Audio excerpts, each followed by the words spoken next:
தெற்கு மெக்சிகோவில் மேயராக பதவியேற்ற 6 நாட்களில் மேயர் அலெக்சாண்ட்ரோ ஆர்காஸ் தலை துண்டிக்கப்பட்டு கொலை செய்யப்பட்டுள்ள சம்பவம் பெரும் பரபரப்பை ஏற்படுத்தியுள்ளது.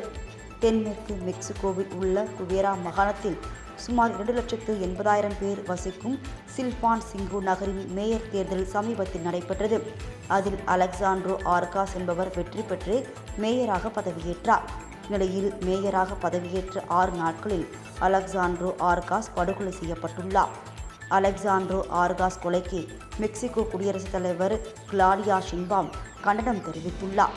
குற்றத்தின் நோக்கத்தை தீர்மானிக்கவும் குற்றத்தில் தொடர்புடைய நபர்களை அடையாளம் காணவும் விசாரணை நடந்து வருவதாக குடியரசுத் தலைவர் ஷின்ஷாம் தெரிவித்துள்ளார்.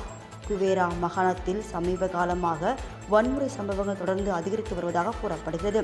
குறிப்பாக அரசு அதிகாரிகள் அரசியல்வாதிகளை குறிவைத்து தாக்குதல் நடத்தப்பட்டு வருகிறது. கடந்த ஜூன் மாதம் நடந்த பொது தேர்தலின் பொழுது சுமார் 6 வேட்பாளர்கள் படுகொலை செய்யப்பட்டது என்பது குறிப்பிடத்தக்கது.